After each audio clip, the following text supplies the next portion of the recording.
and welcome to the 2020 Diversity in Tech Awards in association with Microsoft for Startups. While we haven't been able to meet in person this year, I am delighted that we are still able to come together virtually to celebrate all that is diverse and inclusive within the tech industry.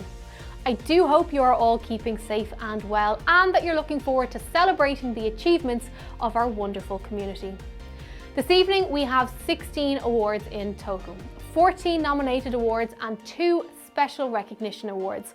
And I know I'm really looking forward to chatting to the winners of both the Grace Hopper Award and the Diversity in Tech Impact Award.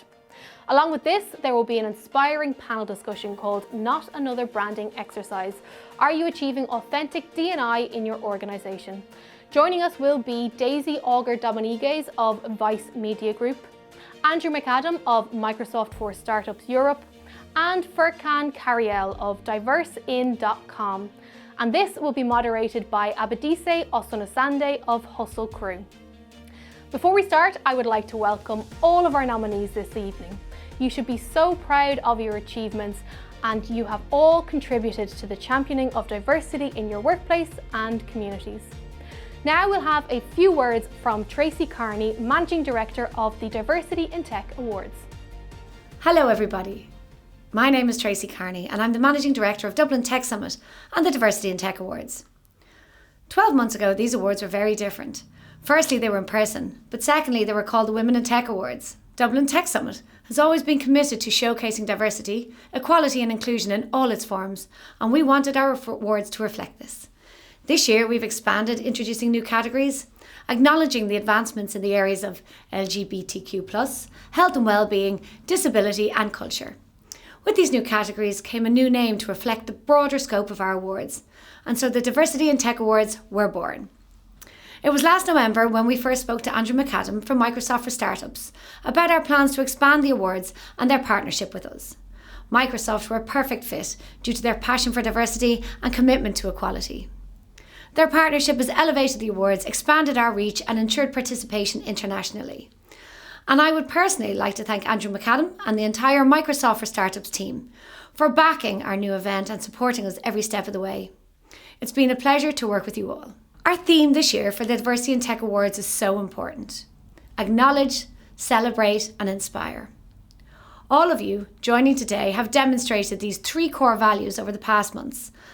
Through submitting nominations, you've acknowledged the hard work and dedication of our D&I ambassadors. We've come together tonight virtually to celebrate the achievements of these individuals, teams and organisations. And when the event ends tonight, we will have heard from thought leaders and visionaries who will inspire us to do more for each other. Over the course of 5 months, nominations have been pouring in from all over the world, including Australia, Brazil, Nigeria, Singapore and the United States, to name a few. These nominations acknowledge and recognise the passion and persistence of those whose hard work has had a significant impact to the organisations and communities they serve. One of the nicest parts of our job is letting somebody know when they've been nominated. It means so much to get this recognition. Your role in taking the time to nominate is so important and so greatly appreciated. And I would like, on behalf of all our nominees, to thank you for taking the time. Diversity and inclusion has become a shared value among many organisations, and that is a testament to our partners who have joined us in supporting tonight's awards. I would like to take a moment to name them individually. Reich, Fiserv, Mastercard, Nitro, Citi, Etsy, Local Enterprise Office Dublin City, Radix, BT, Voltage, Kantar, JP Morgan, #GoingFar, and finally our media partners, the Irish Times and Business and Finance Media Group.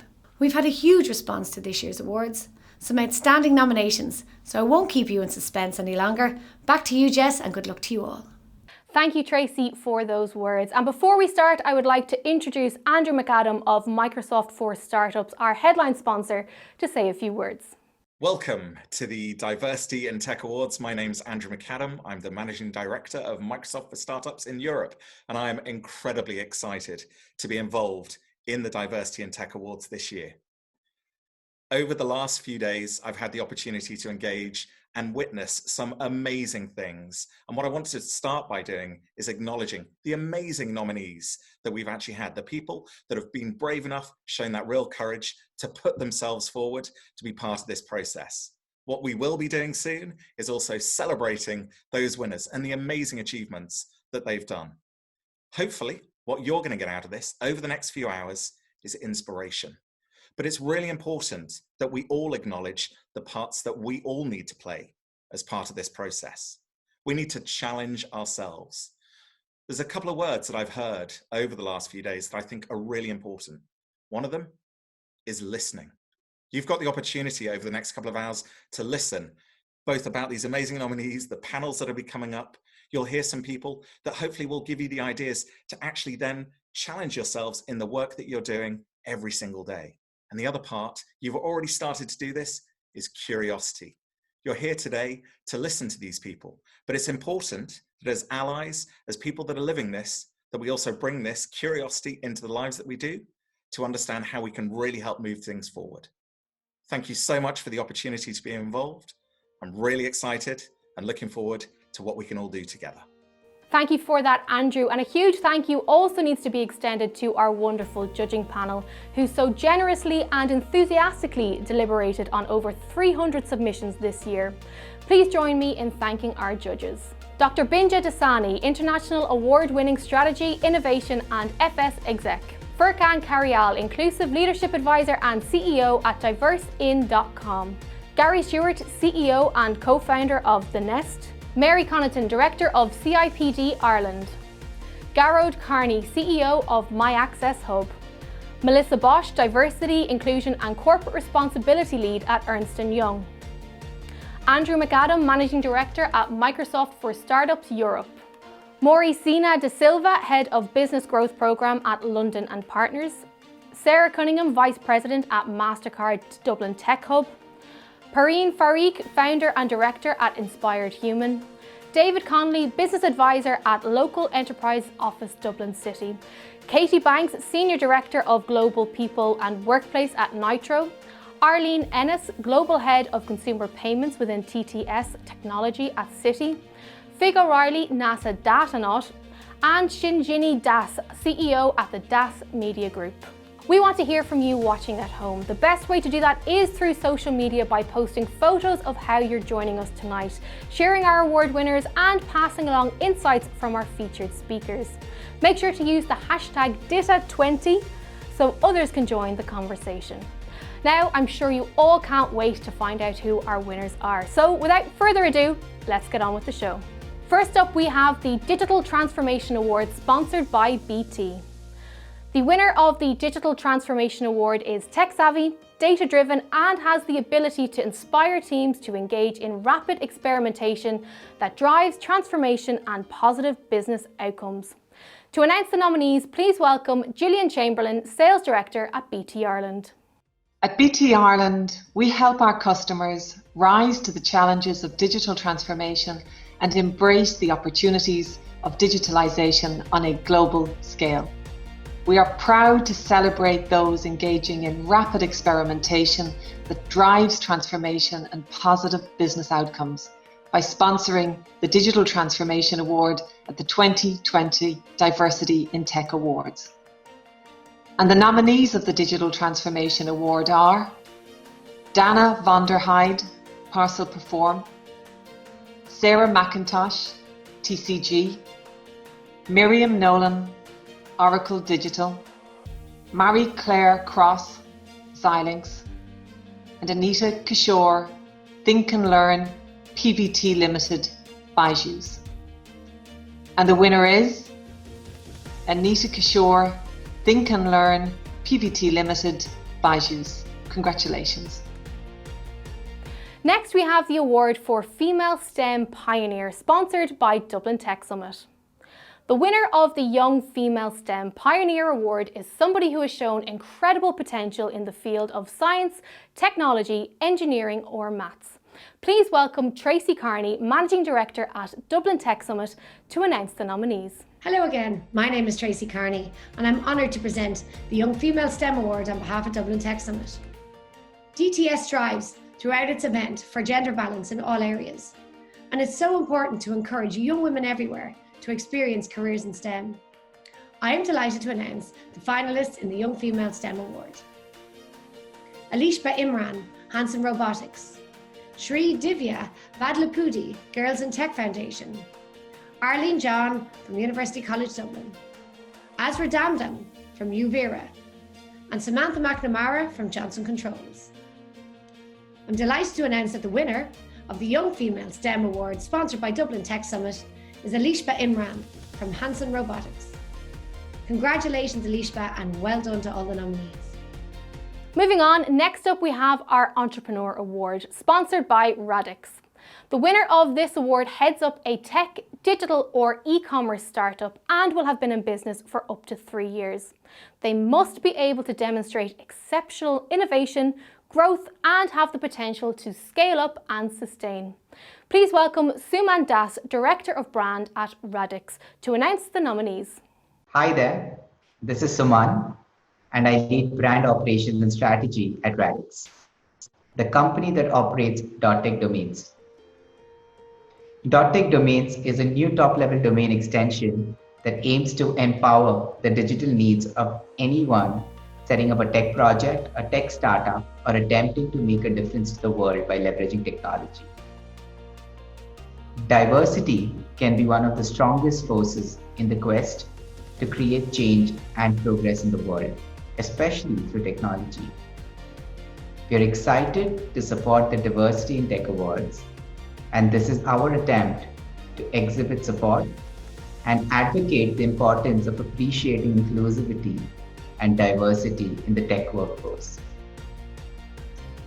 Here's to the nominees leading from the front. The nominees for the Entrepreneur Award are Andrea Conrado from Axis Brazil, Asrar Damdam from Ubera Inc., Danielle Ovenwit-Ford from Pioneera,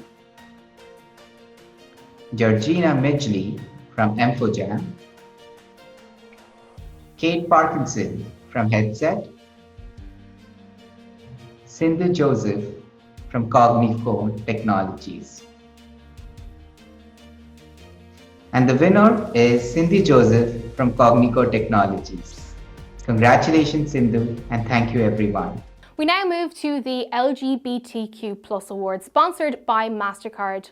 This award celebrates an individual, a team, or a network that are championing LGBTQ+ issues by leading actions to remove any barriers, by driving inclusive culture and taking steps to eliminate discrimination both in the workplace and the wider community. To announce the nominees, please welcome Aoife Martin, co-lead of Mastercard's Dublin Chapter Pride Business Resource Group. Mastercard are proud to sponsor the LGBTQ+ Inclusion Award to celebrate the strides our industry has taken to create meaningful connections and cultivate a culture of inclusion where everyone belongs, regardless of sexual orientation or identity. Together, we are championing a future of unconditional acceptance because we believe that's priceless. And the nominees are City Pride Network, City, Bank of Ireland with Pride Network, Bank of Ireland, Embrace LGBTQ+ Affinity Group, Cognizant, Cognizant, Ericsson Ireland LGBTQ+ Committee, Ericsson, Microsoft Ireland, Microsoft. And the winner is Bank of Ireland with Pride Network, Bank of Ireland. Congratulations to Bank of Ireland. Up next, we have the award for Tech Leader, sponsored by Etsy. The winner of this award should demonstrate exceptional leadership, a strong vision of the future, cohesion with company culture, outstanding management skills, and have shown growth and innovation within their organisation. To announce the nominees, please welcome Adi Sabalos, Diversity and Inclusion Senior Programme Manager at Etsy. Hello, I'm Aditoro Ceballos, Senior Program Manager, DEI Initiatives at Etsy. Nurturing a culture of diversity and inclusion has always been a part of Etsy's DNA. As a longtime industry leader in gender diversity, it's vital that we continue to enable equitable access to the opportunities that we create. Etsy is proud to sponsor the Tech Leader Award and spotlight a female leader who embodies this spirit by crafting a culture of growth and innovation and serving as a source of inspiration for her organization. And the nominees are Daisy Wu Kadi, Chevron, Helena O'Dwyer, EY Ireland, Lisa Dillon, Microsoft Ireland, Loretta O'Donnell, Citi, Elaine Wilson, Houghton Mifflin Harcourt, Juliana Carullo, Tenable, and Laura Byrne, Fiserv.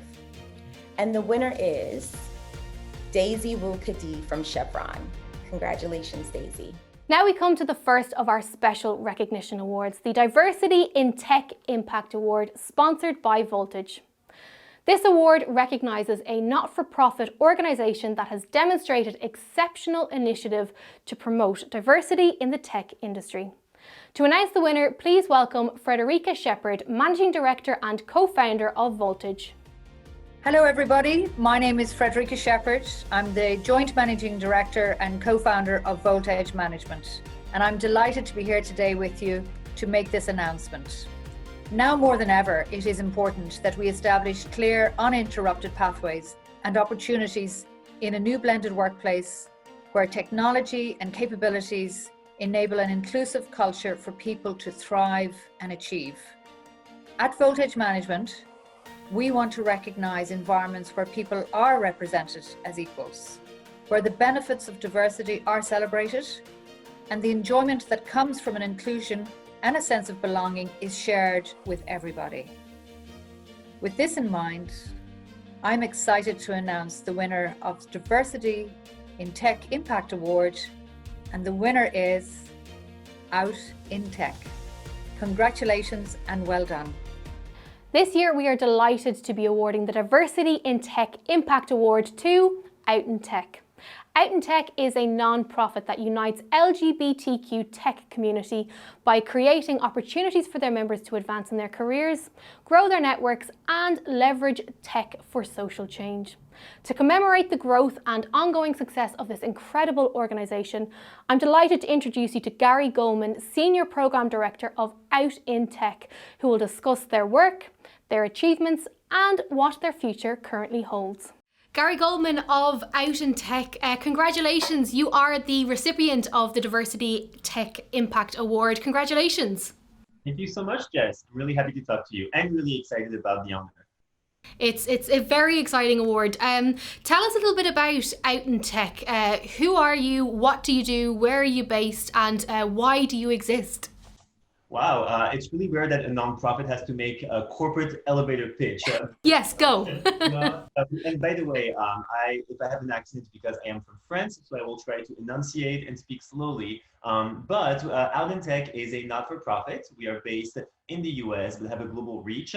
And our mission is to unite the LGBTQ plus tech community. So in other words, helping diversify the tech industry, which traditionally has skewed towards a specific section of the population.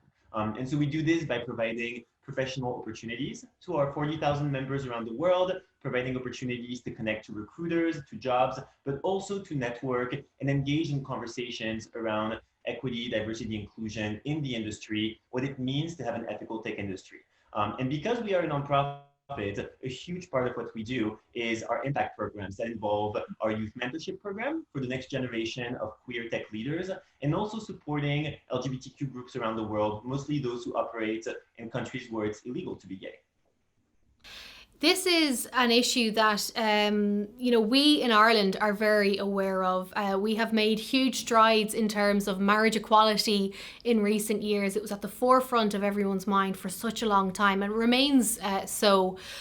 But it's not the same in many other parts of the world. You said there you've got 40,000 members around the world.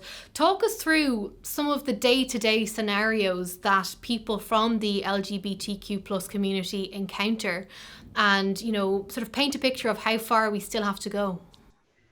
That's a great question, and you're right. We've got like almost 200 countries around the world, and there are so many different scenarios, and a lot of that even is legislative, right? You talked about marriage equality in the US, in Ireland, even though in the US it was passed a few years ago as well.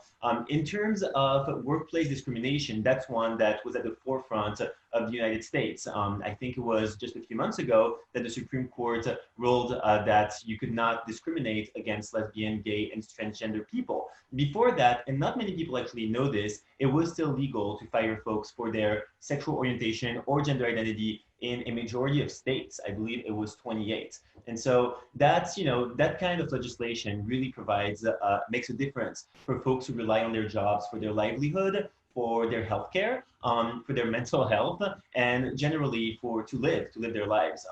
When you are discriminated against in the workplace, it also sucks away at your productivity. It makes you a less efficient worker. So all of these have a big impact. And you talked about the global reach.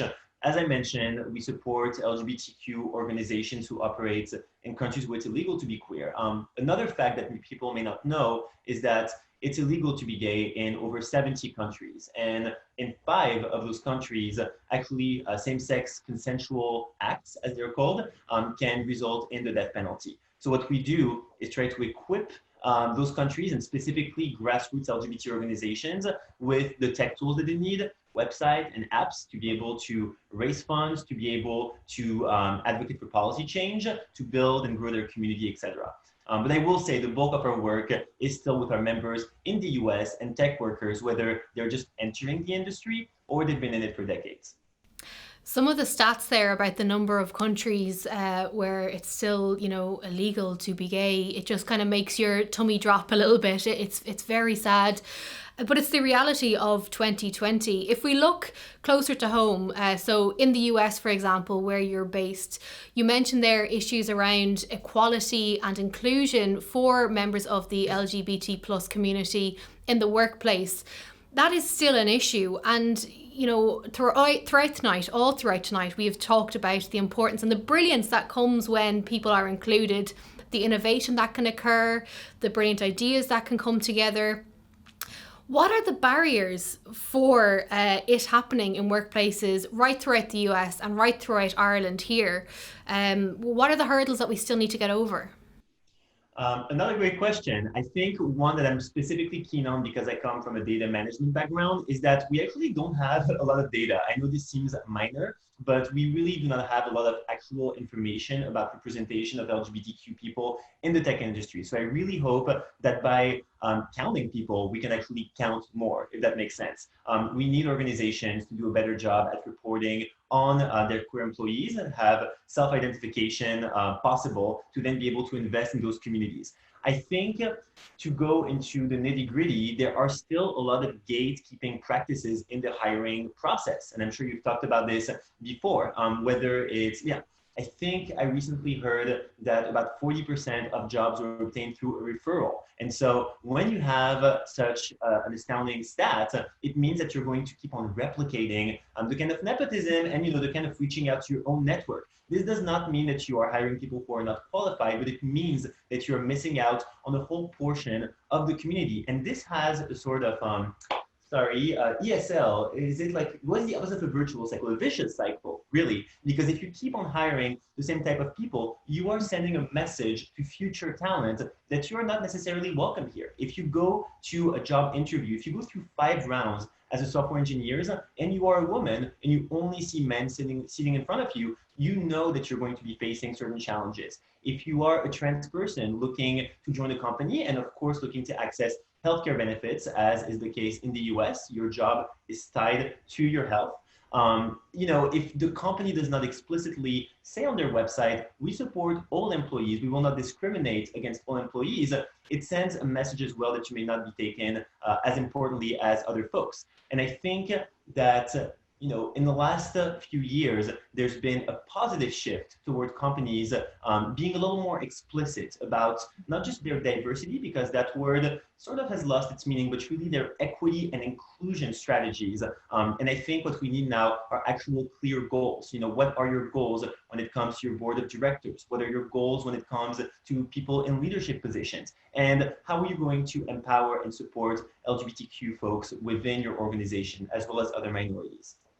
This is something that I'm very eager to talk about, because I think it's quite easy, even though everyone doesn't do it, I think it's quite easy to have a masthead on your website that say, we're open to all, doesn't matter who or what you are welcome. It's another thing to kind of practice what you preach and deliver on that, and do have policies, but also have, accountability committees within work to ensure that you are adhering to those different, Oprah-like goals that you may have painted on your walls.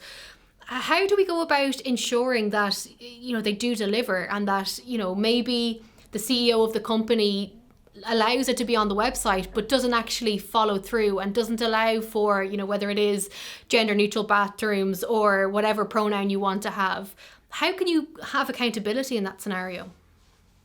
Yeah, first off, I'm going to create a list of Oprah-like goals for my own. Thank you for giving me that. That's the boost I needed this morning. When it comes to actually walking the talk, that's true. It is easy to slap a logo. It's easy to slap just a few words. I think what you don't have to do it by yourself, right? If you are one person in a leadership position, you are ultimately, as smart as you are only one brain. You're only one perspective.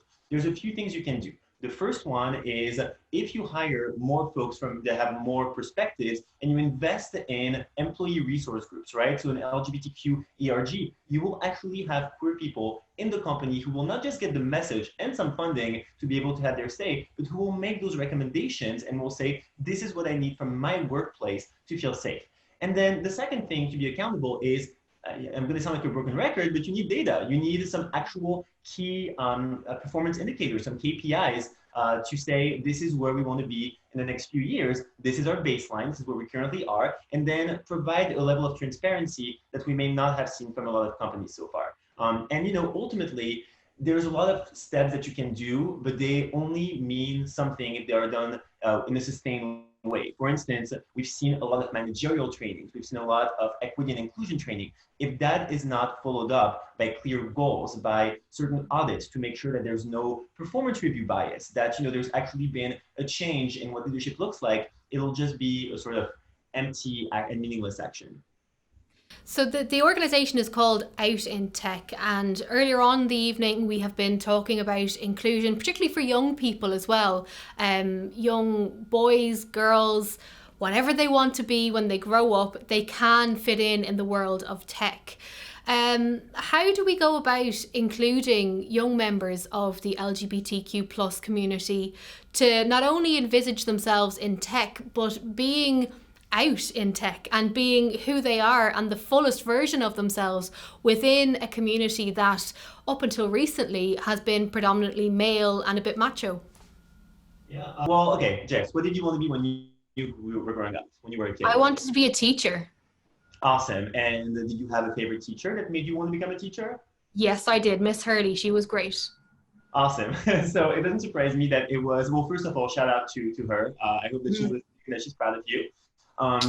She's a woman and she's someone in a position of power. In this case, the position you eventually wanted to attain, that was that you could portray yourself in. So I think visibility is really important. There's a trickle down effect. If you have people who are queer in leadership positions in tech, you're going to be able to think to yourself, I can be that person, right? That's why visibility is so important. Before I joined Alden Tech professionally, I was a volunteer for the organization for 3 years, and I knew that it was a special organization. When I saw people at events who were like, I have never seen a non-binary person of color who is a CTO. I have never seen someone with my gender identity in this position. This opens up the realm of possibilities, right? This opens up a network, but also a different narrative for you. So for young folks who are eager to get into tech, I think looking at the top companies, the top tech companies in this country, in the US, and seeing that they all share an identity, right? That they're all cisgender men, does share a powerful message that may make you a little more reluctant to join the industry. So visibility is really important. And one thing that we do at Alden Tech is a youth mentorship program for a queer identifying youth aged 17 to 24 years old. It's an 8-week program where we connect each of them. And when I say each of them, we started a couple of years ago with 15 people. And now this latest cohort has over 100 young folks who are in the program. We connect each of them with a mentor that matches something that they might want to do, right? Whether it's data science, being a software engineer, something that's related to the tech industry. And for 8 weeks, they do, half of the program is creating an actual project, right? Whether it is an app, a web app, whether it is a portfolio website, anything that they want to do that is tech related, they develop a hard skill. And then the other one is actually talking about what it takes to pierce into the industry. What do you want to do? How can I connect you? And so that program has been great. And it's been really, really amazing throughout the years personally to see people go through the program and get jobs at some of the largest tech companies and come back to us and say, I never would have considered a career there before. We've even seen mentees then become mentors, which is really rewarding. Do you still encounter people who they know themselves, they know their sexual orientation themselves, but they still don't feel comfortable to come out in the workplace or to their friends? And so there's a part of themselves that they're kind of holding back, which, as you mentioned, does impact your productivity, does impact your morale. And is there a way to encourage them and to say, like, it's going to be okay and you're going to be an even better version of yourself when you are who you are in the workplace? Yeah, so yes, we definitely encounter these folks, and coming out is a very personal decision. You and only you can and should make that decision, and what should make it for you. And when someone tells you, this will make your life better, you don't know this person's circumstances, their family, where they live.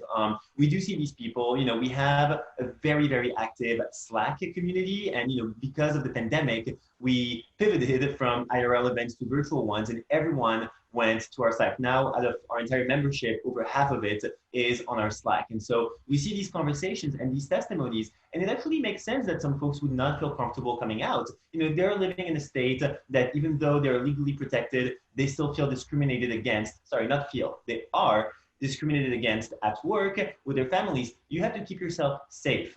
So what you can do is build a network, a community of support. And that's what Alden Tech aims to do. I don't know how old you are, but I'm 31. And the thing that makes me happy is that when I look behind me at the generations that are coming up through, they are so much more engaged politically, environmentally, for different causes. And it makes me feel a bit better that the issues that, say, my 5-year-old niece will face will be slightly different, hopefully, than the ones that I faced. Are you optimistic that the impact that Alden Tech is having will continue to minimize the issues that people are facing in the next few years? Or do you think this is going to be something that will flow through another generation? Yes, I'm 30. Are you an 89 baby? Am I 89? As in the year? Are you a 1989? Yes, I was like, am I 89? No, I'm 31. Yes, I was born in 1989. Okay, year. We share a birth year.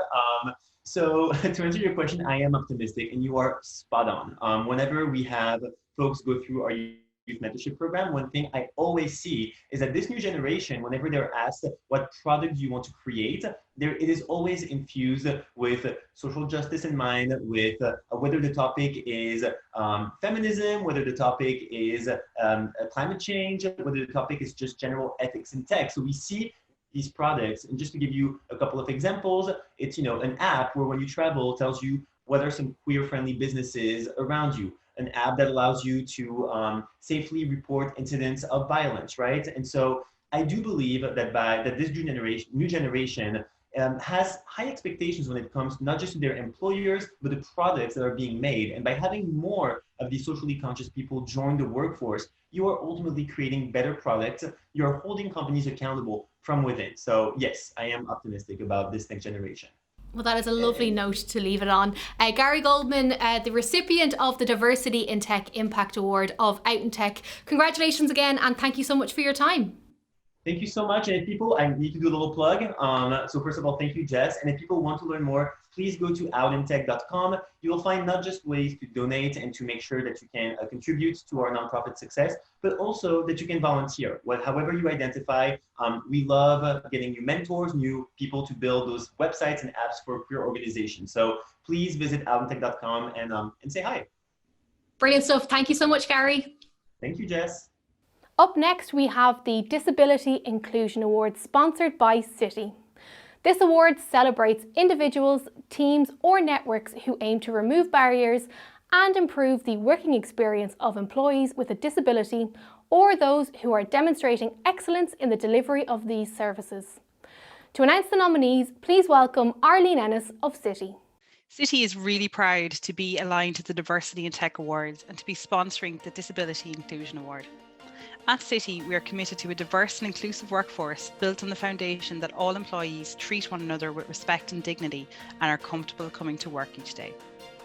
The nominees are Akari Solutions Limited, BBC Cape, Cubby Sensory Hub, Pure Educational Technologies. And the winner is Cubby Sensory Hub Cubby. Congratulations to Cubby on winning this award. Next, we move to the Data Scientist Award, sponsored by Kantar. The winner of the Data Scientist Award is able to balance technical nuances across the domains of data, mathematics, machine learning and software, as well as connecting them to business context and value. We welcome Emer Faulkner, Managing Director of Kantar, to announce the nominees. Hi, I'm Emer Faulkner, Managing Director of Media at Kantar.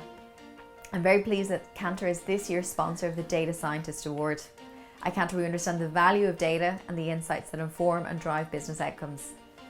This year, our shortlist of nominees are Amelia Kelly, Soapbox Labs, Ayaka Shinozaki, Techsport.io, Ellen Dingville, EY, Michaela Blott, Zilnix, Nabanita Roy, Pfizer.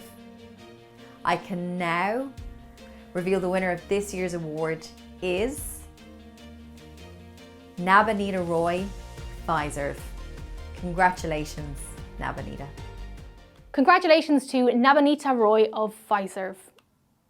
Our 8th award of the night is the Cultural Inclusion Award, sponsored by Nitro. This award celebrates an individual, team or network that are currently championing culture diversity issues by leading actions to remove barriers, driving an inclusive culture in the workplace and taking steps to eliminate discrimination. Please welcome Katie Banks of Nitro to announce the nominees. Nitro are proud to sponsor the Diversity in Tech Awards and in particular the Cultural Inclusion Award. At Nitro, our culture is underpinned by our company values, but in particular our Be Good value. Culture shouldn't be contrived, easy to replicate or manufacture, but instead it should be the deep-rooted beliefs of how the company and the employees operate and the standard to which they hold themselves accountable. Any company who can effect an inclusive culture where all employees are empowered to realise their full potential is already on a great path to success. The nominees for the Cultural Inclusion Award are Pfizer Nina, Isotropic Systems Limited, MemSQL, Sensata Technologies, and the product design team at WorkHuman. And the winner is Sensata Technologies. Congratulations. We now move to the Rising Star Award, sponsored by the Local Enterprise Office. The Rising Star Award recognises the outstanding achievements of a recent entrant to the tech industry. Their contribution to their organisation will have had a significant impact on its business growth and development. Please welcome David Connolly of the Local Enterprise Office to announce the nominees. Hi everyone, my name is Dave Connolly, Business Advisor with the Local Enterprise Office Dublin City, and I'm here to present the nominees and winner of the Rising Star Award. The Rising Star Award will recognise the outstanding achievements of a recent entrant into the tech industry. Their contribution to their organisation will have had a significant impact on its business growth and development. All nominees have demonstrated their standard achievements, how they are driving innovation, their contribution to successful projects, and their understanding of how successfully implemented technology drives return on investment. The nominees for the Rising Star Award are Amanda Obdk, Kalal Global, Agape Deng, Soapbox Labs, Julian Bowman's Microsoft, Julie Keenan, Hewlett Packard Enterprise, Molly Clark, R Tandem, Olivia Weary, The Orchard, Ayaka Shinozaki, TechExpert.io, and the winner is Amanda Obdk, Kalal Global. Congratulations, Amanda. Congratulations to Amanda Obidike of Kalal Group, and thank you, David. We will now take a short break from our awards to enjoy a thought-provoking panel discussion entitled Not Another Branding Exercise. Are you achieving authentic D&I in your organisation? The panel will discuss going beyond the branding and metrics of diversity, equality and inclusion and explore what it means to truly achieve an authentic D&I culture and practice. Participating in the panel will be Daisy Auger Dominguez, Chief People Officer of Vice Media Group, Andrew McAdam, Managing Director of Microsoft for Startups Europe, Furkan Karyal, founder and CEO of diversein.com. Moderating this panel is the wonderful Abadise Osunasande, founder of Hustle Crew and co-host of the Techish podcast. Sit back and enjoy, and I'll see you back here in about 25 minutes to announce our remaining winners. Hi everybody, welcome to the Diversity in Tech Awards. It's my absolute pleasure to be here as the moderator of this incredible panel. This panel is focused on how we can achieve authentic diversity, equality, and inclusion in our companies. And I know this is a really hot topic for this year, so hopefully you're going to learn tons from all the different perspectives on the panel today. So I am your moderator. Pleasure to meet you, Abadise Osunsade. I'm the founder and CEO of Hustle Crew, social enterprise based in the UK, and I'm also the VP of Global Community and Belonging at Brandwatch. I'm going to ask my panelists to introduce themselves, but I'm going to ask them to share their name, their role, and also what inclusion means to them in the context of an unprecedented year like 2020. So first of all, Furkan, please tell us more about yourself. Hi everyone, I'm delighted to be here today. My name is Furkan Karyal. I'm an inclusive leadership advisor at Diversin. We are based in Dublin, Ireland. What I do is I help leaders to become role models for diversity and inclusion in the workplace.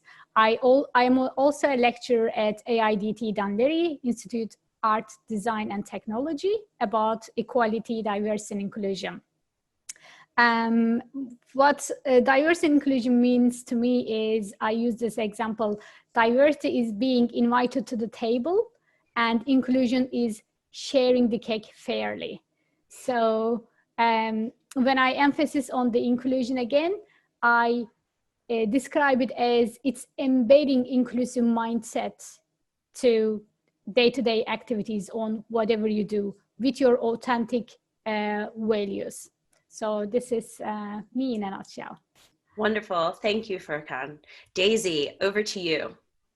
Thank you so much. I'm thrilled to be here with everyone. My name is Daisy Auger Dominguez, and I am the Chief People Officer at Vice Media Group. And what that means is that I help shape, build, and reinforce the culture of our teams, promoting our professional growth, engagement and development, and championing equitable and inclusive cultures. I have been a D&I practitioner now for nearly 2 decades, and I have made it my mission to make workplaces more equitable and inclusive. What inclusion means to me in the context, and I love the definition just shared. I think we often talk about inclusion as a natural consequence of diversity, but it isn't. It really refers to the behaviors, the organizational practices, the social norms that ensure that people across multiple identities feel welcomed, feel valued, and feel that they belong and can collaborate effectively. I love that. Thank you so much, Daisy. Andrew, over to you. See, it's always hardest going last, isn't it? I mean, how is it possible for me to be any more articulate than Furkan and Daisy in what they've just said? I will do my best though. My name is Andrew McAdam. I'm the Managing Director for Microsoft for Startups across Europe. So what that means is Microsoft has an amazing ecosystem, both within the countries that we're in, but also our partners and our customers. And really what I'm trying to do is take those 3 parts and create an ecosystem that surrounds our startups to enable them to scale and grow. And Abadise, it kind of links to your question, which is what does inclusion?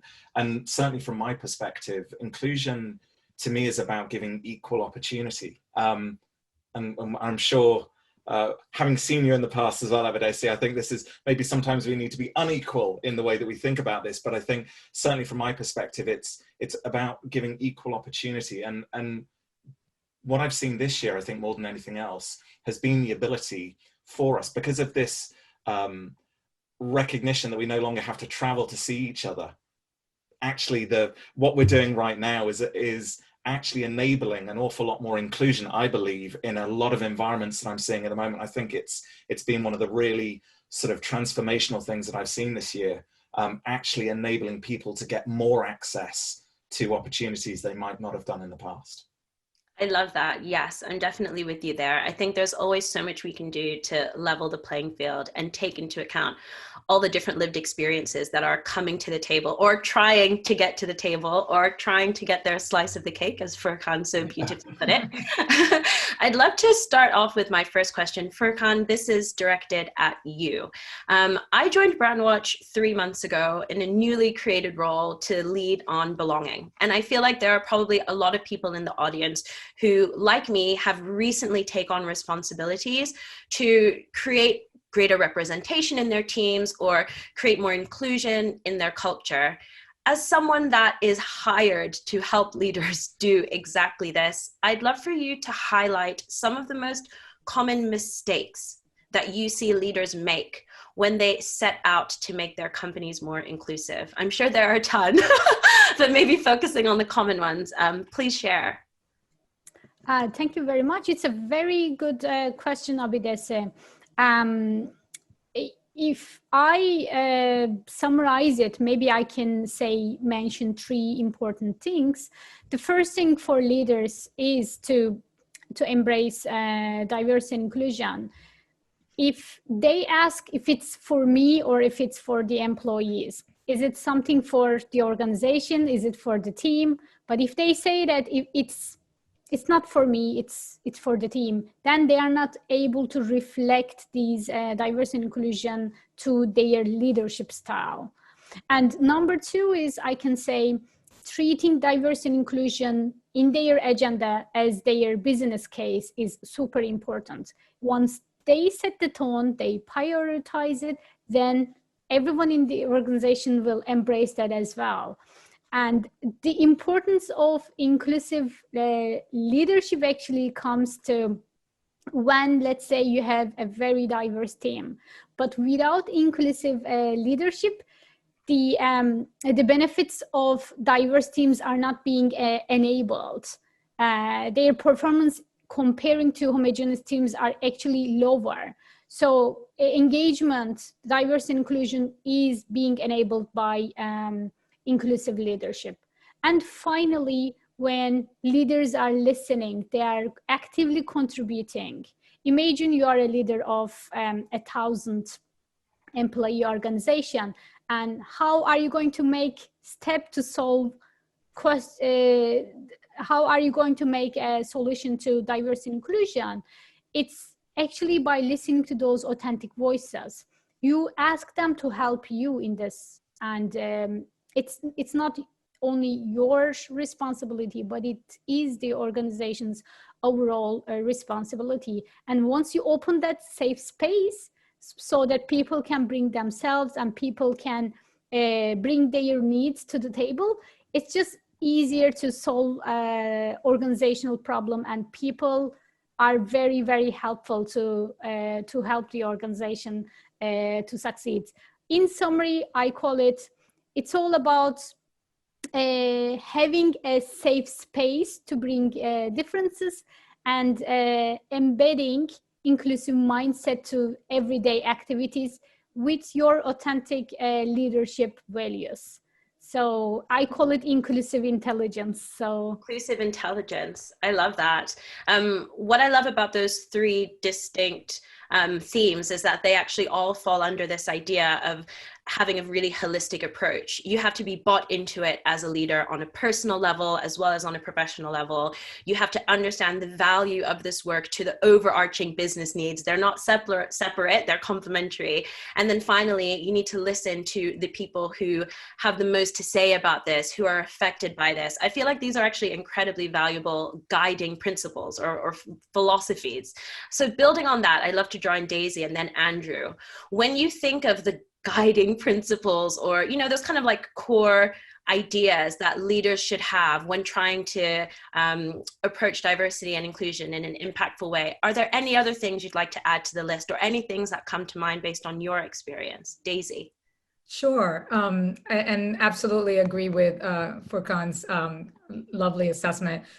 You know, I think fundamentally what leaders actually do matters more than what they say. I think of this work as dismantling inequity in the workplace.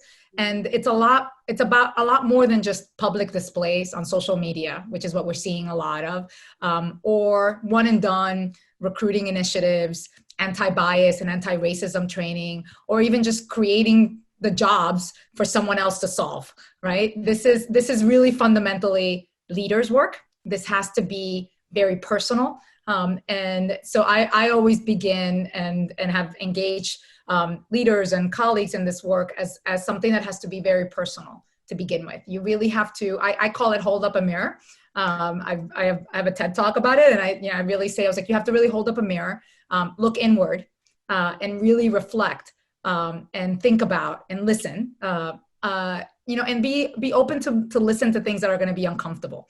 Be open to listen to things that are going to feel that they may not be in alignment with your values, but perhaps you haven't really been living in your values in a way. And this happens to all of us. And quite frankly, we're all complicit in this, in bad and good behavior. And then once you do that listening, it's really, okay, then it's just not enough to be aware. You have to act on it. And so you have to be willing to act and be willing to fumble through it, to mess up, to say the wrong thing. I say the wrong thing all the time. I have a 12-year-old daughter who checks me on everything, which is an amazing resource to have. And then you have to fundamentally be willing to persist despite discomfort, because this work is hard and is lifelong. And you're not going to get it right today. And even if you have a high moment today and a moment of connection and engagement, tomorrow you may just have another moment where you forgot to share your pronouns and you did not create a space for others. And you know what? You just give yourself a little grace and kindness and say, tomorrow I'm going to do a little better. I love that. I especially love that focus on the persistence piece, because I think there are a lot of goals that we strive for in business which come a lot easier than diversity and equality and inclusion. So a reminder that it's not going to come that easy is great. And I also love that you mentioned discomfort. I was listening to Brene Brown's new podcast, Dare to Lead, today, and she said that there are still a lot of folks that don't want to be uncomfortable. Oh, I want to be a better ally, but I just don't want to bring it up. I feel uncomfortable. And she said that's the definition of privilege, because people who you're trying to create more inclusion for are uncomfortable every day. So I really liked that. So Andrew, guiding principles for leaders when it comes to diversity and inclusion, what's some advice you can give for folks maybe earlier in the journey? Yeah, and I just, if you don't mind, just Daisy, what you were saying there, that feeling uncomfortable, I think, sorry, I know I'm going to say what you just said, Abadesi, but it's just so powerful, because I think it's one of those where within the company, within Microsoft over the last, I've been here 9 years. Yes, I'm one of those. To me, it feels like days, but it is years.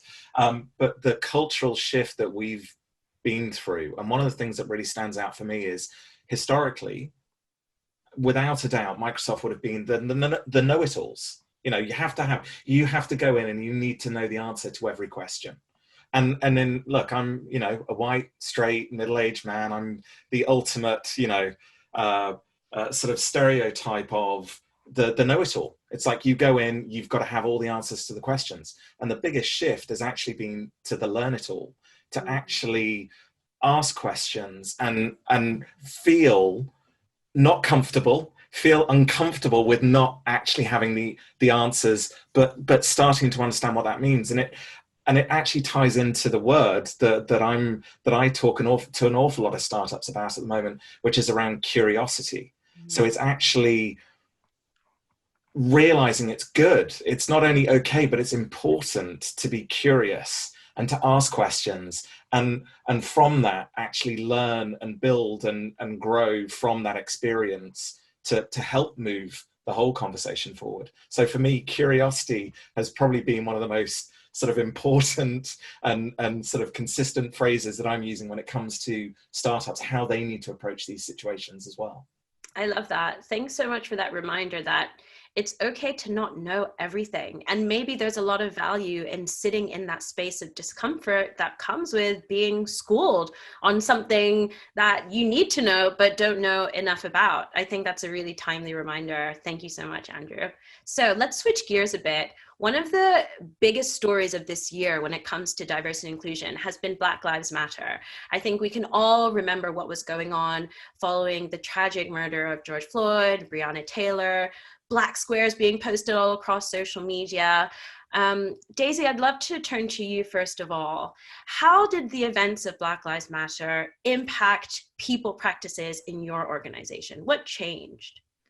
The whole world has changed, Abadesi. And I'd like to begin with, immediately after we all went into our global shutdown, I felt like many other D&I practitioners, an immediate fright of, and also a kind of, I've seen this movie play out before, right? We're going to stop investing in D&I work. We're going to stop doing this work because, when we get into moments of contraction, the first things to go are culture work, diversity, equity, and inclusion. And I saw that happening very quickly. And then the summer hit, right? The world began to pay attention in a way that I haven't seen before. And that gives me some hope. And it is the murder of George Floyd, preceded by the murders of Breonna Taylor, Ahmaud Arbery, and many, many others. It sparked an outpouring of grief and activism that's catalyzed what we have been writing about for such a long time. For Black people, the injustice felt around the murder of unarmed Black individuals is sadly not new. But the scale of recognition of systemic racism, of systemic oppression, and of allyship is. And that I have seen across every organization. And it's all been happening in the middle of this pandemic, which is also having already an outsized impact on BIPOC and BAME people across the world, from health to employment. So I share that first because that's the context that we're all in. Now, organizationally, you said it.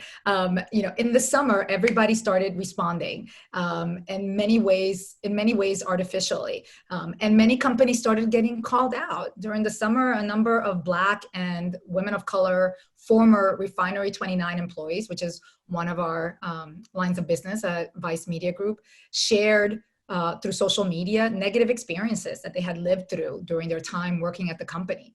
And we took the stories of these women very seriously, and we took concrete and swift action. We did not react, we responded, which is one of the skill sets that I've been trying to teach my colleagues. It wasn't about reacting to what was happening. It was about how did we respond by taking concrete and swift action and then setting about to implementing change that lasts.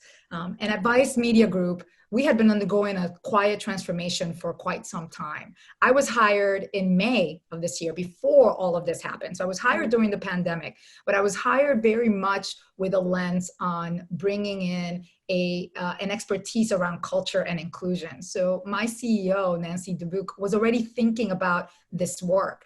So it was very not easy, I'll say, but it was somewhat natural for me to be able to jump into how to communicate with employees very quickly around this work. In fact, my first communication to the entire organization happened the week of George Floyd's murder, which was my second week on the job. Wow, and it was a global email that I sent to the entire organization. And it was the first time in my professional career where I not only introduced myself to a global organization, but I introduced myself in my full self. In my full self-reflection. And I said, I started by, this is not the way that I intended to introduce myself, but as an Afro-Latina who has been doing the work of diversity, equity, and inclusion for decades now, I can't stand by. And to me, this was a way of modeling leadership. And this was a way of also creating space and creating a connection to others who may be trying to find that in this world of Zooms and boxes in our computers.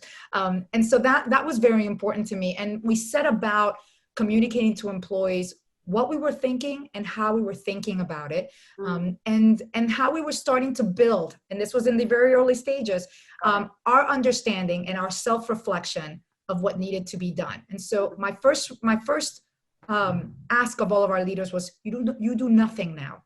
All you do is listen. All you do is sit in this discomfort and this ambiguity for some time, and you invite your teams in, and you listen and understand, and you think about your role in all of this and what role we're going to play, and then we'll get to act. And then we set out to do a listening series globally across the organization. And my CEO and I went on video all over the world and listened to stories that were painful and that were very hard to solve, but they were important stories, and they were our stories. And with each conversation, we would come back with new information and new intelligence on how do we build a strategy and an effort that serves all, that truly works across the globe. And so we set out to develop a strategy that is redesigning how we attract, hire, retain, and develop our people, that is focused on nurturing a culture of belonging, and that is focused on our systems and our business standards. What most organizations will call, your marketplace initiatives, we call them our standards, because it's about how, it's about the standards that we set ourselves for in all of our creative work, our commercial work, our client work, all across. And then we also built out a DEI dashboard. And it's a cross-company collaborative effort that is public to the entire organization. And it highlights the 4 pillars of our work. And anyone in the organization can at any point take a look at it. And the reason why we wanted to do that was because we wanted to address one of the fundamental changes, if you will, that you're seeing in organizations, but demands, which is accountability, right? This work doesn't happen without accountability. And how do you get skin in the game? When you set KPIs and when you tell people who's responsible, when they're responsible for it, and what they're doing. And so we have that now across the organization, and we wanted to be mindful of, this isn't just a people and culture initiative. This is a business initiative.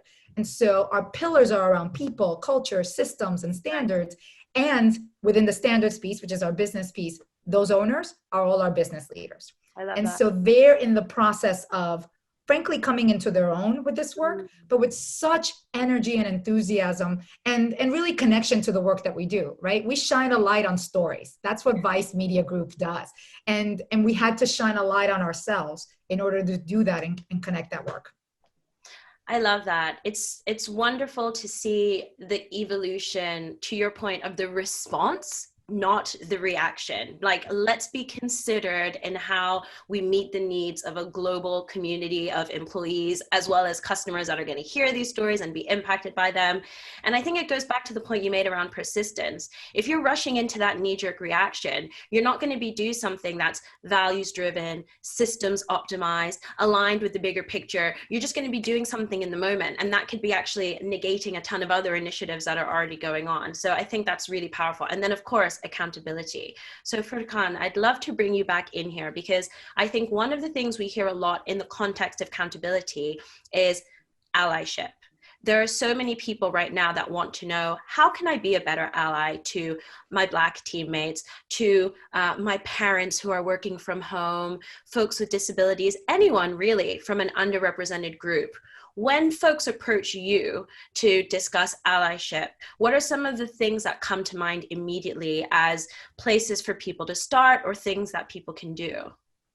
I would like to actually reflect to Daisy's points. It's amazing that you made your pillars available and very visible to your organization. This is perfect. And this is and accountability is one of the things that we emphasize in inclusive intelligence. It's one of the pillars of inclusive intelligence, actually. And how you actually take that listening with each group, and it is very powerful. And in terms of allyship, people are really afraid and uncomfortable with the things that they don't know. Let's say when I meet with a person, they say, you know what, I grew up with a Muslim families, kids and everything. So they feel more comfortable talking to you. They feel more, they kind of know what my values are as a personal level. And it's the same thing when you have a friend or when you have a colleague from different background, then you live the experience with them. You share a lot in that journey. And I think we should have friends, colleagues, explicitly we should try to make that connection with people from very different backgrounds to be able to understand and empathize with their situations. For example, I have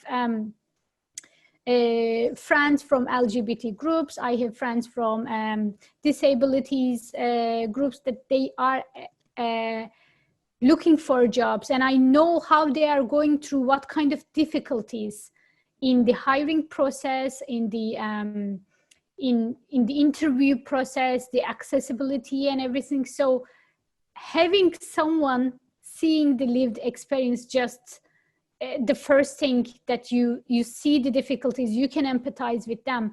And second, you share those experiences of those people. Especially I have the platform that I can write about those difficulties in diverse, and I talk about this in events like this as well.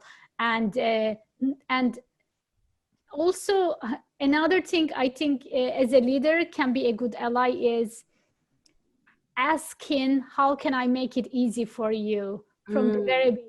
Because you will not get it right at the first time. As Daisy, you were saying that there will be things that are uncomfortable, but having that open space that they can actually come to you if there's something wrong, if there's something they would like to highlight, you make that engagement, and then it's all about making that, building that bridges so that you can actually help them. You can actually be a good ally for, doesn't matter what kind of background people in the workplace. I love that. Thank you so much for sharing, Furkan. I think there's a lot of really actionable and practical advice in your recommendations. So Andrew, let's come to you. You're going to have a ton of interesting perspectives from across the Microsoft for Startups community. One of the things that I often hear from super early stage founders that I'm working with is that they're ruthlessly focused on the mission. You know, they're kind of just trying to get to that next milestone, whether that's a fundraising goal, kind of customer acquisition milestone, any kind of product feature launch. It was only a month or so ago that the founder of Coinbase actually told his team that, you know, he felt that Black Lives Matter conversations were a distraction from the mission. So I guess what I'm wondering is, given what you've seen in your community, how can early stage founders, teams, leaders really try to make an impact on the diversity and inclusion front? It often feels like there's like a wider narrative in tech that says this is something that you do when you've got a real HR team or a real people team, or you're more mature. But I'd love to hear your thoughts on this, especially for folks who are earlier in the journey or who haven't actually like built out the functions that, you know, Daisy serves in, for example. Yeah, and what's been fascinating is I think Furkan and Daisy have both talked about this as well, with regards to sometimes there's this belief that they're almost mutually exclusive, as though you can't, you know, as though, I can't think about that yet because I'm not at a stage where I should be thinking about that. Whereas everything, I think Furkan, you mentioned it earlier, you were talking about there's referenceable material that talks about a truly diverse and inclusive team might perform not quite as quickly as well, but even in the medium, certainly in the long term, always overperforms what we see in teams that don't have that diversity of perspective and experience. So the interesting thing for me is one of the talks I do regularly is I call it adaptable. In the situation we find ourselves in, I think it's even more important. But the idea of the talk is to kind of say there are lots of tools and frameworks that you should be thinking about, regardless of the stage of your company, and it's never too late. That's the thing. I think that's also one of the really important parts. But one of the parts I talk about is, you mentioned funding, Daisy, and interestingly enough, when it comes to raising money, a significant shift that we've certainly seen in the last couple of years has been VCs doing their best, still not there yet, to not pattern match as much as they have done in the past. Mm. But what they all look at is the team. Mm. And what's positive for me now that I'm starting to see is they're now looking at the diversity of the team. So what I talk to an awful lot of startups about at the moment is, what is the hiring process that they're actually using? How are they actually removing unconscious bias as part of that process? Because it's the homogeneity. It's like, well, I know them and I've worked with them and they're really nice people and I get on really well with them. So I challenge so many of the companies I'm working with of what assessment have you actually done around what it is you're trying to achieve? What are the core values? That's another good one to bring it back to as well. What are the core values that you're espousing in your business? And how is the team that you're building actually aligned with those? Because if there's any disconnect between them, the message that people then receive in the market, the branding that you're putting out there, if there's a lack of consistency, it really lowers the belief, the trust that people will have in their engagement with you. What's also really interesting, role model, I talk an awful lot about role modeling as well. Farkan, earlier on, you used the example of the table and eating, and there's a great book by Simon Sinek, Leaders Eat Last. I don't know if I read a lot, but it's a really interesting one because from the perspective of where he's coming from, talking about one of the most important things that people need is trust. And you've all been talking about safety, security, and the thing about you know, as leaders, and that's what a lot of the fans, they are the leaders of these businesses. It's also about helping them understand the importance of trust as part of this process. Easiest way to do that, when they're going through a recruitment process, make it as transparent as possible. Use the ability, and there's another sales acceleration formula by Mark Roberge, who actually set up HubSpot, the sales team in HubSpot. And he talked about, he wasn't a salesperson. I know this is sales centric, but it can actually be used in every part of the business. What he did was he removed bias from the process by thinking about competencies, looking not on experience, not on backgrounds, but on the competencies that were actually needed in the organization. And I think sometimes what we do is we bring in so much bias when we're actually going through a recruitment process that tools, and I think Daisy, this is an awful lot of what you were just talking about as well. You know, how do you create transparency, remove bias as part of that hiring process to ensure that what you ultimately end up with is a truly diverse and inclusive team that ultimately will enable your business to perform more effectively? I love that. I'm a huge fan of Simon Sinek. He's so cool. I always think of his TED Talk, Start With Why. And I just think that's such a good framework in any conversation ever and any meeting. Just be like, but why? Why are we here? Why are we doing this? So I have to check out the Leaders Eat Last. And on your point of challenging ourselves to remove ambiguity from our decision making, there's so much power in that. Like all of the research around bias says, you know, wherever there's ambiguity in decision making, stereotypes are going to win. And that's why it's always the same old folks getting the job and the same old folks getting the promotion. So whether it's a competency-based framework or a values-based framework, I think challenging yourselves to not make decisions based on gut feelings or culture fit, but actually having some, you know, rigorous frameworks, evidence-based frameworks to challenge decisions on is really powerful.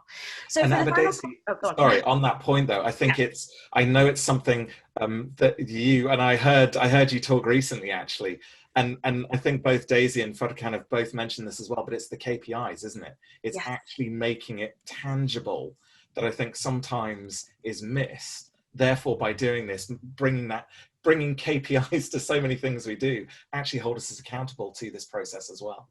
Yes, I love it. I can't remember what this guy's called, but he was the one that said, if you don't measure it, it doesn't matter. And I think that's really true. Like we always have to find something to measure if it means the time and resources we've put in. Oh, okay. So we're running over time now. Just to kind of round up, what I would love to ask you all is more of a personal reflection. I feel like one of the essential ingredients in applying all of the advice that you've shared today is courage. I think it's going to take courage for people to feel uncomfortable in a place where they're usually comfortable, courage to sit in a space of discomfort, courage to not have all the answers, courage to try something new that could fail. Courage to challenge our privilege and our identity. So I want to just kind of go around the group and ask you to reflect on what on a personal level has helped you build your courage at work? I know some of you have mentioned books or anything else, but I just think people in the audience are going to be thinking, this is all great, but I'm terrified now. How do I do this? So if we can just think of something personally that has like helped us feel more courageous. I'll start so you have some time to think and then I'll call you out. I think one of the things that has helped me be more courageous at work is trying things out, even if it's just a conversation or an idea, with someone I trust from a different identity group. So for example, I'm often speaking from the perspective of, you know, a Black and Asian woman, that's what I am, but I want to talk about something to do with racism at work. And sometimes what I'll do is I will go to one of my friends who's a straight white guy and be like, hey, this is my idea, this is how I want to phrase it, what do you think? And just having that practice run makes it less scary when I then bring it up in the all hands meeting or in front of our CEO. So basically practicing scary things with someone I can trust, also someone who is different to me, who I can trust, has really helped me build my courage. Furkan, I'd love to ask you on a personal level, what has helped you build your courage? Actually, asking for feedback helped me big time, and especially asking to very different people, even though it's very scary, you know, because, you know, some level of the points that you will get will be completely different from another person, but actively seeking for feedback from very different perspective just helped me so much for my business perspective, for my my own leadership style, to understand my authentic self, and with every level I think feedback was the key for me. I love that, and it's so easy to get. Thank you. Daisy, how about you? What's helped you build your courage at work? Well, you know, I've been at this for a long time, and I can say that I have days where I show courage and days where I don't. But I do think that many of us want to do and change conditions in our workplace, and we want to do this work, but we're terrified of messing up or saying the wrong thing or not being able to do enough. And we often dwell in this paralyzing place of inaction. And so whenever I feel or I see others you know, dwelling in this place of inaction, you know, I like to make sure that either I help others by letting them know, I was like, I'm here with you, I've got you, you're not alone. And that I in turn build the same relationships with others, so that, you know, when I'm going to drop a truth bomb, that I have thought about it thoughtfully and strategically, and that I know that there's at least someone else in the room that's going to catch it. And that when I fear for my own safety, because we can in the workplace, or for my own security, and that I really pause and think about what's really the worst thing that can happen. What really, you know, if I do this, what's the worst? Someone may not be happy with me, or may not like me, or it may lead to another conversation.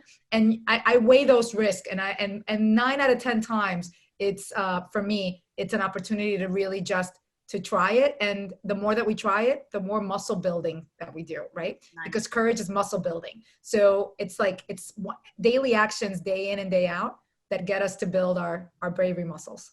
Yes, I love that. Stick to your workouts, folks. All right, last but not least. Build our bravery muscles. I mean, come on, this is like amazing. And it's, why am I going last all the time? You're killing me here. It's like these amazing answers, and I'm like, yeah, what you all said is brilliant. What's been really interesting, I always do this, and forgive me, you might see me looking down. It's not that I'm writing notes. I'm writing as we go through, because I'm learning as much from this as anything. And I think one of the things that's definitely, I'm 100% with you, Abadesi, with regards to, but I do it by what Furkan is saying, which is seeking feedback from those people that are outside my identity groups. Nice. And doing it in a way that enables me, because there's some amazing training that's been done in Microsoft all around allyship. And one of the things that really stood out to me was, what are my motivations? Really understand, Andrew, what are my motivations for even stepping in? And could my intervention be perceived as unhelpful? And that, to me, becomes my guiding principle of, you want to do good, Andrew, but that doesn't mean it's the good that the person needs to actually help them. And therefore, that's why the word listen everyone's been using that word listening the whole way through. So seeking feedback, really listening to it and enacting on it, I think is the thing that's given me courage to be in an amazing panel like this and hopefully add some small value to incredible insights from you all. Wonderful. Well, thank you all so much for your time and your incredible perspectives. I'm sure the audience have had a lot to learn from today. So thanks once again. Our 10th award this evening is the Award for International Diversity Role Model, sponsored by Reich. This award celebrates an individual within the tech industry who has contributed to developing a culture that allows the most skilled and talented people to succeed, regardless of their gender, race, physical abilities, or sexual orientation. Announcing the nominees of this award is Noelle Moore, Regional Marketing Manager, Northern Europe with Reich. Hi there, my name is Noelle Moore and I'm the Regional Marketing Manager for Northern Europe at Reich. At Reich, we strive to embrace equality and diversity at every opportunity within our workplace. We are thrilled to be sponsors of the Diversity in Tech Awards and wholeheartedly support their recognition of organisations creating a more diverse environment while striving to narrow the gender gap within the technology industry. I am pleased to announce the nominees for the Diversity Role Model Award. First up, we have Daisy Onubogu from BACT, Dr. Joanne Kenny, Trinity College Dublin, Evelyn Nomayo, Phase Innovate, Jennifer Cox, Tenable, and Wayne Robert Murphy, City. And the winner is Evelyn Nomayo, Phase Innovate. Congratulations, Evelyn. On to our next award, the Mentorship Award, sponsored by Fiserv. This award celebrates individuals who, by means of advising, have helped others to progress in their careers by learning and development. Nominees were judged on the level of commitment they have shown their mentees and the unique ways in which they have developed their skills. We welcome Bláthnaid Carolyn, HR Director of Fiserv, to announce the nominees for this category. At Fiserv, we believe equal opportunities to all is of utmost importance, and to support and promote true diversity across our industry in recognising great talent, achievements and contributions across our diverse workforce, and together creating continued great success. And the nominees for the Mentorship Award are Amanda Obidike Kalal Global, Irish Girl Guides, Karen Kiernan PwC, Leslie Shoemaker TU Dublin, and Veronica Rodriguez Cabezas Liferay. And the winner is Irish Girl Guides. Congratulations, Irish Girl Guides.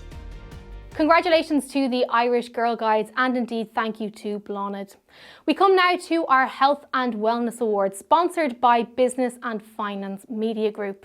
This award celebrates and acknowledges individuals, teams or networks who are championing wellness within the workplace to help maintain and sustain a positive and productive environment for all employees. To announce our nominees, please welcome Sarah Freeman, Managing Editor of Business and Finance Media Group. Hi everyone, I'm Sarah Freeman, Editor of Business and Finance Media Group.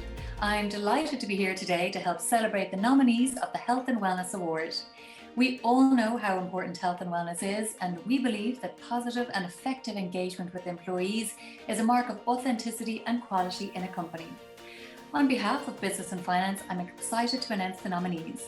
They are Hewlett Packard Enterprise, Liferay International Limited, Mental Health Awareness LMI Ericsson, Reich, the People and Facilities team at Riot Games, and the Employee Happiness Department at TCG. And the winner is Reich. Congratulations to Reich on winning this award. Back to you, Jess. Congratulations, Reich, and thank you, Sarah. We've come to the penultimate award of the night, the Trailblazer Award, sponsored by the Irish Times. The Trailblazer Award is open to any woman who has demonstrated how her success and technical aptitude has both inspired and influenced others to thrive and flourish in technology. Please welcome Lydia Radicic, Digital Marketing Executive of the Irish Times, to announce the nominees for this award. Hi, my name is Lydia Radicic, and I'm honoured to be presenting the Trailblazer Award, celebrating outstanding women leaders in technology on behalf of the Irish Times. This year, more than ever before, we have witnessed inspiring transformations, complete business model rethinks, and need for the drive to succeed. The Trailblazer Award is for women from any organization that can demonstrate how their success and technical aptitude had inspired and opened doors for other women to follow in their footsteps. The nominees were judged on their leadership and business achievements that have influenced other women to thrive and flourish in technology. Vision, drive, inspiration, self-confidence, and problem-solving are just some of the characteristics judges were looking for. I'm sure we can all agree these are more important now than ever before. Nominees for the Trailblazer Award are Andrea Fagan from Bank of America, Anna Radulowski, Tech Family, Claire McHugh, Actionista, Fionnuala O'Reilly, NASA Space Apps, Reshma Ramachandran, Hitachi ABB Power Grids, Susan McKeever, Technological University Dublin. And the winner is Anna Radulowski from Tech Family. Congratulations to everybody in Tech Family. On to the final nominated award of the evening, the International Diverse Company of the Year, sponsored by Microsoft for Startups. The Diverse Company of the Year award will be presented to those who have demonstrated a holistic and long-term commitment to diversity and inclusion within their company culture. They must be able to highlight their D&I strategy and how it has a positive impact on their business. To announce the nominees, we welcome back Andrew McAdam, Managing Director of Microsoft for Startups Europe. Hi, this is Andrew McAdam again from Microsoft for Startups, and I'm delighted to be talking to you about the International Diverse Company of the Year award. This year we had incredible competition, and the exciting part, we had 6 finalists that really demonstrated that holistic and long-term commitment to diversity and inclusion within their culture. We had Anthemis Group, Bethnal Green Ventures, Cubic Telecom, LifeRate International, Mastercard, and Version 1. It was an incredibly competitive competition. And I think really what we realized was we needed to look even deeper around the impact that these organizations were having. And I'm delighted to say Anthemis Group were the ones this year that truly demonstrated diversity and inclusion, not only within their LT, within their hiring process, but also how they were actually working with their customers and the influence that they were having in the broader community. Congratulations to the Anthemis Group, this year's winner of the International Diverse Company of the Year. Now we're going to close this year's DITA Awards with the infamous Grace Hopper Award, sponsored by JP Morgan. Since 2018, the Grace Hopper Award has acknowledged a female STEM professional whose exceptional achievements and outstanding contributions have made a lasting impact on technology, society, and their profession. The 2 previous recipients of this award were Brenda Romero, CEO of Romero Games, and Miss Barbara McCarthy, CTO of Ding. To present the award, we have Sarah Savage, Managing Director, Wholesale Payments, International Growth and Development at JP Morgan. Grace Hopper, born in 1906, was a professor of maths and physics, an esteemed Rear Admiral in the US Navy and computer scientist. Regarded as probably the most influential pioneer in the technology field, Grace Hopper was involved in the creation of UNIVAC, the first all-electronic digital computer, and invented the first compiler, a program that translates written instructions into codes that computers read directly, a contribution to the world of science and technology that completely revolutionized computer programming. Her legacy lives on. Grace Hopper continues to inspire generations as a technology trailblazer and passionate supporter of women in traditionally male-dominated fields, which is why I'm especially thrilled to be presenting this award on behalf of JP Morgan, a firm that is committed at the most senior level to creating an inclusive culture where our teams and colleagues can succeed based on merit. This award pays tribute to and recognises a STEM professional whose exceptional achievements and contributions have made a lasting impact on technology, society, and their profession. We're delighted to be presenting the 2020 Grace Hopper Award to Kriti Sharma. Kriti is an AI technologist, a business executive and humanitarian. She's currently the VP of Product for GfK, and prior to that was the VP of AI at Sage for over 3 years. Kriti is the founder of AI for Good UK, which works to make artificial intelligence tools more ethical and equitable. Listed in the Forbes magazine 30 Under 30 Europe, technology list Kriti was appointed as an advisor to the UK's Department for Digital, Culture, Media and Sport. In 2018, Sharma was appointed as a United Nations Young Leader. Her initiatives include PEG, an accounting chatbot, and Rainbow, a platform to support survivors of domestic violence. She has called for a philosophy of embracing botness, arguing that artificial intelligence should prioritise utility over human resemblance. Many congratulations, Kriti. You really are a worthy winner. Please join me now as I interview our Grace Hopper Award winner of 2020, Kriti Sharma. Kriti Sharma, founder of AI for Good UK and VP of Product at GfK. Congratulations on winning the Grace Hopper Award. Congratulations. Thank you so much, Jess. I'm really excited. Possibly one of the very few good things that have happened this year. And it's an exciting thing when you see some of the names that are also on the list, people like Brenda Romero. It is very inspiring and it is fantastic. You might just tell us a little bit about your own background. How did you end up with a career in technology? Well, I've always been building things and breaking and building them again since I was quite little. I grew up in Rajasthan in the northwest of India, and when I was quite young, I just decided to build my own computer and then build my own robots, and got very fascinated by the world of technology and feel very privileged to be working in a field where there's so much advancement in such a short space of time, but also huge opportunity to use this technology for social good and social impact, which is what my passion is. I feel like I'm just very, very fortunate and privileged to combine my skills in tech in building and creating more human-centered technology and solving global challenges, or help solve global social challenges. Yeah, it's fascinating because technology enables us to do so many different things, whether it is, a kid in their bedroom who wants to build a laptop, or a billionaire who wants to go to Mars, the moon, or whatever you're having. We're so lucky to have it all at our disposal. But you mentioned there that you're very much focused on using tech for good, AI for good. How much of an effort is it to use this technology for good? Because very often, if you read the newspapers or listen to the radio, you only really get to hear the bad stuff. Yeah, you're right in that the bad stuff gets more headlines, but that's because of the adoption curve of this technology and where we are. We're still in early stages, and we need to create more positive examples of where we are using technology to solve or help solve genuine social problems. And I don't think we should claim that technology is a savior of all evil or all problems. It really has to be in combination with policy and law and applications of it by businesses. But if you take a few examples and prove the value of how it could help, then that creates a ripple and network effect, which is really very exciting. So to give you an example, a couple of years ago, I launched a product called Rainbow in South Africa, which helps women who are at risk of domestic abuse get access to services that they wouldn't have otherwise. It's an AI tool, it's digital, and it helps you understand if you're in an abusive relationship. It gives you someone to talk to, except that on the other side, it's not a human, it's a machine. And we found from our research that people find it much easier to open up to a technology when they don't feel judged or there is no human stigma. And we were able to support 1 million conversations through our technology platform. And particularly in the pandemic stage, it has helped many people who are unfortunately in confined spaces with, in many cases, their own abusers in the homes. We hear a lot about AI and how it is, it's so intelligent. And I know it's in the name, but it's very intelligent. It's constantly learning.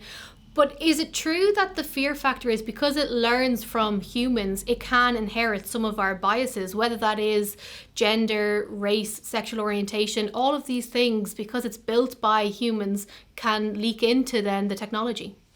So it's true that AI it mimics some of the intelligent behaviors, but just to be clear, not every AI has to be very intelligent. And I strongly believe that technology is a means to solving problems. It's one of the solutions. It's not the only solution. And it's only as good as the people who make it and what we use it for and how we create it, right? So it's very much about who's creating it, what are we doing with it, and who are the people behind it. And if these three ingredients are right, you will end up with a technology that's powerful and it's solving real problems. But if you create an imbalance in any of these dimensions, then you end up with very popular misinformation scenarios that we're seeing, including the US election conversation we were just talking about, bots, cyberbullying, online disinformation during the COVID crisis. and manipulation of this information at scale. Now, to your point about the biases that creep in, this is absolutely a very, it's the dark side of the tech that has gained a lot more voice in the recent years than it did before. But if you take the example of when you build an AI that helps detect who's the most suitable candidate for a job interview, the AI is scanning tons of CVs. Now, it learns from data from past patterns. Say, if it looks at current societal data sets or data sets in the companies, and we'll see they're more the specific gender that's in high-powered position, like men represent a lot more of senior, powerful roles in companies, or software engineering and computer science, for example. Now, the algorithm could get easily trained to believe that men make better programmers or better senior leaders than women, and then starts to screen out female CVs. Now, the people who created the algorithm didn't design or didn't want to build a sexist machine. Mm-hmm. It just learns from the patterns. And that's why it's more important to take action to detect these biases early on and address those, because otherwise we end up automating inequality. These awards are all about celebrating diversity, inclusion, equality. And, you know, one of the key points that has stuck with me over the years I've been a tech journalist is a woman who is the head of diversity at Microsoft in Seattle. And she told me that, you know, how can we expect technology to be unbiased, unsexist, on anything if the people creating it in the room are not diverse? If you have 12 men who are white sitting around a table, you're only going to get one solution. And that's why we need to have diverse, inclusive teams. Would you agree with that? Absolutely. I think we need people with different backgrounds, not just gender, race, or other protected characteristics, but people with different kinds of knowledge that they can contribute, which becomes even more important for technologies or capabilities like AI. So to give you an example, a lot of people on my team who I work with are people who understand the law. They are ethicists, they are psychologists. I do a lot of work with the creative people, so they're writers. We, in fact, at one point, I even hired a robot personality trainer that creates new tones of voice and inculcates values in the systems. These are all roles that I don't think, I often say that the future of society and the most powerful technology in the world should not be designed just by geeks like me. It has to be a broader group of people, and it's more fun when we do that. And one of the exercises I highly recommend anyone starting to build a new technology system to do these days is to preempt unintended consequences, or think like the evil guys. Take half an hour out before you're kicking off a new project or building a new product, and think about what could be the worst misuse case. We often talk about use cases of technology, but spend some time brainstorming what are the worst things that can happen, and the answers will shock you. Mm-hmm. And that's always a good exercise, even just to troubleshoot or to find holes in your idea. Always try and be the glass half empty person. What is the worst thing, as you say, that could happen? I know that you are a keen advocate for young people, not just young girls, but young people in general getting into technology. And, you know, when I was in school, the perception of someone in tech was a nerdy person who wore glasses. So I ticked those two boxes. Wears hoodies all the time, tick that box. But that was kind of the height of it. That was the parameters for who could be in tech. We're now seeing things like STEM become STEAM, so the artistic brain is going in there. What more can we do to sort of encourage young people to see themselves within the realm of technology? Stop talking about tech and start talking about the problems it can solve or what you can do with it. I find it to be the single most effective tool. I'll give you an example. 3 years ago, I started a program with Sage Foundation, where I used to work with Sage, the software company. And we did some research to figure out what's going on. Why are young people so reluctant to work, not just in technology, but AI in particular? Because it's beyond my comprehension. I think it's amazing and everyone should be doing it, but of course. And when we did our research, we found there were 3 top reasons why young people were reluctant to go into this field. First, they didn't know where to begin, because often they knew more about technology than their teachers did. And so there was a sense of, where do I start? Second, they thought they were not smart enough to work in this field because they saw certain perceptions of people who work in this field, to your point, and couldn't relate to those examples. And lastly, they thought they'd rather do something more creative, like become a YouTube star. I think that one is a fair argument. But what we found is a lot of misconceptions about tech being quite boring or not a creative thing, or that you need you can't start on your own. I began in an environment where I didn't even have a computer, so I built one, right? So I don't think those barriers are as high now as they used to be. And so with this program, we started to train thousands of young people, not necessarily with the idea of come and learn AI, but it was more about come and create the future you want to live in. And then AI was a tool to support you in solving that problem. And the results were amazing. 9 out of 10 young people created a solution to a global problem with the Sustainable Development Goals without us pushing them. So there was a young girl who built an AI companion for elderly who live alone. There was another person who built a tool to help people with visual difficulties, to help them navigate the world easier. It's amazing the power that young people can bring to the world of tech. I love approaching it from a point of view of solving problems. And, if you ever want to know that the future is in good hands, go and talk to, 9, 10, 11-year-old kids about how they solve their problems. They don't just moan about it. They go and build or find or fix a solution together, which is fantastic. What about people from different backgrounds? Because sometimes there's a notion that, iPads are expensive. iPads aren't available in every school. Other tablets can be quite pricey as well. How do we go about ensuring that everybody has access to technology, that there's not a digital divide that goes beyond just digital literacy? You're very, very right in that the infrastructure is not as equal. Access to infrastructure is not the same. There is a lot of inequality in who has access to what, as well as not just the tools or infrastructure, but also access to the internet. This is particularly bad in certain countries or communities than the others. And in a lot of my work at AI for Good, we are facing these issues firsthand. To give you another example, we've been working on a project in India to provide health information to young people, to adolescents. And we found from analyzing our data that we had a huge number, a much higher proportion of men and young boys using our technology than not. And we're just trying to get our head around what are we doing wrong, that we're not able to reach the right people with this very important health information that we really need them to get access to. And as we did research, it turns out that a number of women and young girls were accessing our tool and our technology through their family members who have access to these devices, and these were their fathers or brothers in certain communities in India, particularly in the rural communities. So whilst they were trying, they didn't have access to their own devices, and they had to go through other people's. And 70% of internet users in the country in India are men. So there's a huge disproportionate issue of accessibility of information. We must solve it at policy level.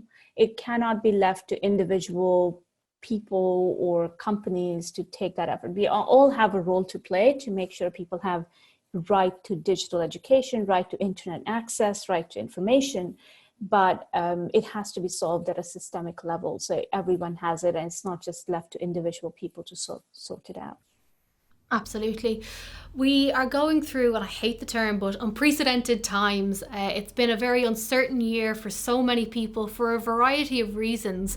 But as you look to the future, your own future, the future of your work, the people that you influence, the people that you impact, are you optimistic? I am cautious, but very optimistic. I hope to get to a point where we don't have to talk about tech for good or AI for good. We just talk about tech and AI solving problems, and it all just happens to be for good. I think one of the areas we need to act very quickly on is how do we create the standards to make sure that this technology is being used and developed in the right way. And what does that mean? Whether it's policies, is it regulatory frameworks, is it creating systems or code of ethics for the entire tech industry to adopt, or accountability of for the companies who are creating this technology. There's a lot of work that needs to happen, and we need to accelerate it because the shift to online has accelerated. So our work has just become 10 times bigger and harder. We'll get there though, we will get there. Kriti Sharma, you are the recipient of the 2020 Grace Hopper Award. Congratulations again, and thank you so much for your time. Thank you very much, Jess. I'm really excited. Thank you. And that, folks, brings a close to the Diversity in Tech Awards 2020 in association with Microsoft for Startups. First off, a huge congratulations to our winners and our nominees. Thank you to our judges who took the time to select the winners, and of course to the organising team whose passions and efforts have created a wonderful evening celebrating the achievements of so many. A special thank you to Microsoft for Startups, who shared vision for an award promoting diversity in all forms, resulting in a dynamic partnership and passion to promote the shared values of acknowledging, celebrating and inspiring the efforts of D&I from all walks of life across the world. Thanks to all of our award partners: Reich, Fiserv, Mastercard, Nitro, Citi, Etsy, Local Enterprise Office, BT, Voltage, Kantar, JP Morgan, Radix, the Irish Times, Business and Finance Media Group, and #GoingFar. And finally, thank you to everyone who has joined us this evening or this morning, depending on where in the world you are. Thank you for coming together to celebrate the importance of diversity, equality and inclusion in your organisations and communities. I wish you all a very pleasant rest of your day. Stay safe, and we look forward to seeing you again next year.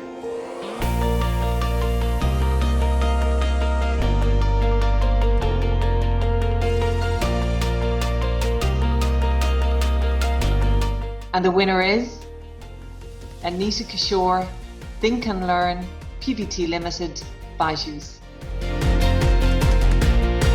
I'm delighted to announce that the winner of the Young Female STEM Award, sponsored by Dublin Tech Summit, is Allyship Imran from Hanson Robotics.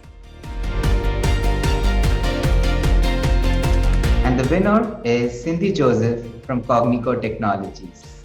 Congratulations, Sindhu, and thank you, everyone. And the winner is Bank of Ireland with Pride Network, Bank of Ireland. Congratulations to Bank of Ireland. And the winner is Daisy Wulkadi from Chevron. Congratulations, Daisy. And the winner is Out in Tech. Congratulations and well done. And the winner is Cubby Sensory Hub, Cubby. Congratulations to Cubby on winning this award. I can now reveal the winner of this year's award is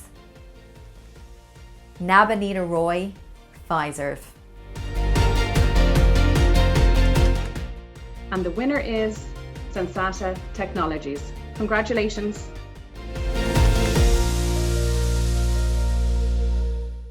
And the winner is Amanda Obi-Dike, Halal Global. Congratulations.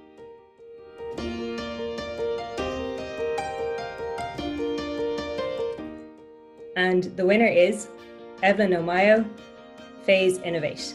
Congratulations, Evelyn.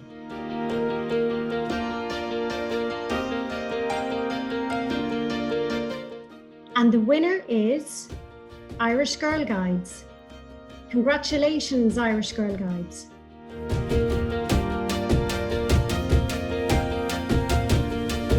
And the winner is Reich. Congratulations to Reich on winning this award.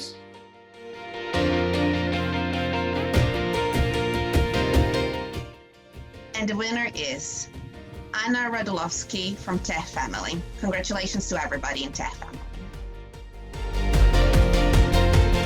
Congratulations to the Anthemis Group, this year's winner of the International Diverse Company of the Year. We're delighted to be presenting the 2020 Grace Hopper Award to Kriti Sharma. Many congratulations, Kriti. You really are a worthy winner.